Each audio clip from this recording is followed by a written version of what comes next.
Hello everyone and welcome to my video. In this video I will be explaining not only the product rule but also the power of function rule. Let's get into it. So the product rule is a way of finding the derivative of a function that has two functions that are multiplied by each other. So if the function p of x is equal to f of x times g of x, then the derivative of p of x will be the derivative of f of x times g of x plus f of x times derivative of g of x. Now, this seems very confusing. It's actually not. So in order to visualize it better, I just give you an example here of two functions that are multiplied by another, that are multiplied by another to create one big function.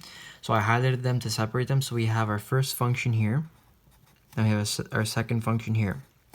Now, if we wanted to find the derivative of this, what we're going to do is we're going to take the derivative of the first times the second function, then the first function times derivative of the second function. I highlighted it to make it easier to visualize. So 3x plus 4, derivative is 3. 6x squared plus 3x is equal to 12x plus 3. That's the derivative of it. So we're not done here. We're going to go ahead and use distributive property and distribute the 3 into here, then 3x plus 4 into 12x plus 3. And that gives us a new function, 18x squared plus 9x plus 36x squared plus 57x plus 12. Now basically we could go ahead further and we could remove our brackets and collect like terms to simplify. So we remove the brackets, collecting like terms, 9x, 57x, 3x squared, 18x squared. Add those together, which gives us 54x squared plus 66x plus 12. Now the power of function rule. This is used to differentiate functions that are raised to an exponent. The entire function is raised to an exponent. So if f of x is equal to g of x to the power of n, then f prime x is equal to n, so we're moving the n in front, times g to the x to n minus 1, all times derivative of g of x. Now this is very simple. Just here is an example of a power of function rule being applied. So we have our function that is raised to the exponent 2. So I highlighted 2 in yellow, the function in orange. We move 2 over in front. So we get 2 in front. We have our function 2 minus 1, because 2 is n in this case. Then the derivative of the original function, which is just 4x plus 1. So the derivative of the entire function is 2 times 2x squared plus x, 4x plus 1. And again, we're going to expand using the distributive property, then collect our likes terms to simplify. So we expanded the 2. We expanded the 2 into 2x squared plus x in this first step. Then we're going to go ahead and expand 4x plus 1, which will give us this function. Then, again, we collect like terms, 4x squared plus 8x squared, which gives us 16x cubed plus 12x squared plus 2x. So now that I've explained the basics of the product rule and the power of function rule, we're going to go ahead and apply these, and I will explain a few examples. So, these are just a few of the terms we've used so far in the lesson. We've actually used all of them except one. So we've used product rule, power of function rule, derivative, expand, simplify. We still need to use differentiate. Okay, we're going to use that right now. So example 1, differentiate the following function using the product rule. So very simple, we're going to write h prime x is equal to derivative of the first, which is just 2x, times the first function, which is x minus 4, plus first function times derivative of the second. In this case, it's just 1. We're going to use distributive property and expand the 2x into x minus 4, and that's going to give us 2x squared minus 8x plus x squared. We're going to collect our like terms. H prime x is equal to, sorry, not 8 there, it should be x squared. My mistake. 2x squared plus x squared will give us 3x squared, and then minus 8x. Very simple. We use the product rule, use distributive property, we expanded, we simplified, and we have our final derivative, which is just 3x squared minus 8x. Example 2, differentiate the following function using the product rule and a power of function rule.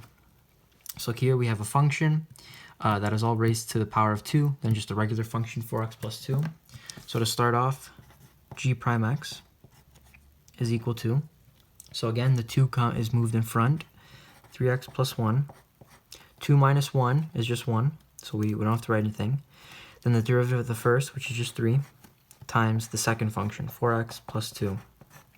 Then plus 3x plus 1 all squared times derivative of the second, which is just 4. So we're going to distribute our 2. We're just going to, instead of doing it in 2 steps, we'll do it in 1 step. Distribute the 2 and 3 into 3x plus 1, which is going to give us 18x plus 6 times 4x plus 2.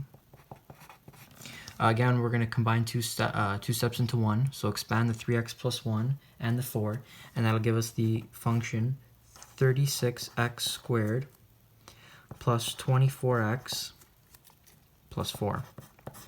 Okay, now we're going to expand these two functions into each other, which will give us 72x squared plus 60x plus 12 plus 36x squared plus 24x plus 4. Drop the brackets, and we're going to collect their like terms. 76x squared, 36, 60x, 24x, and we'll be left with 108x squared plus 84x plus 16.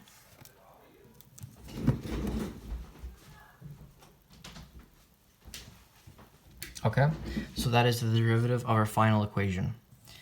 Example 3. The position s in meters of a ball that is rolling across the table is represented by the function s of t is equal to t times 4 minus t all squared, where t is the time in seconds. Determine the ball's velocity at t equals 2. So we know that when we find the first derivative of a position function, it gives us the velocity function. So we're going to go ahead and we're going to need to apply the product rule and power of function rule in this case. So find the derivative, s prime t.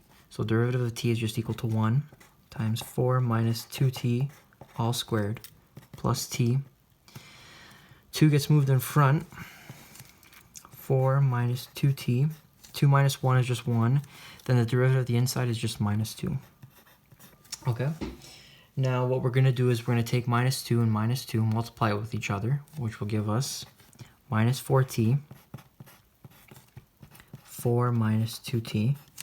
And again, this just stays the same in front. We're not going to touch that yet. We're going to leave that till after. Okay. Then what we're going to go ahead and do is expand this. 4 minus 2t. Sorry, not plus. 4 minus 2t. Expand that, which will give us 16 minus 16t plus 4t. Right? Okay. Then expand the 4t into here, which will give us plus minus 16t plus 8t all squared. Okay. Then if we collect our like terms, oops, sorry, this is actually 4t squared, not 4t. 4t squared. Drop the brackets, collect like terms, and we're left with the final function 12, oops, not x, I'm sorry, used to x, 12t squared minus 32t plus 16. Now it asks us to find the ball's velocity at t equals 2, right? So it's very simple. S prime at 2 is equal to 12, 2 squared minus 32, 2 plus 6. Now if we add this up, we will get S prime at 2 is equal to 0. So we're concluding statement. At t equals 2, the ball has no velocity, so therefore the ball is at rest. So at t equals 2, the ball is at rest. Okay, so that was the explanation for the product rule and the power of function rule. I hope I made it very clear for you guys and you were able to do these problems on your own. Thank you.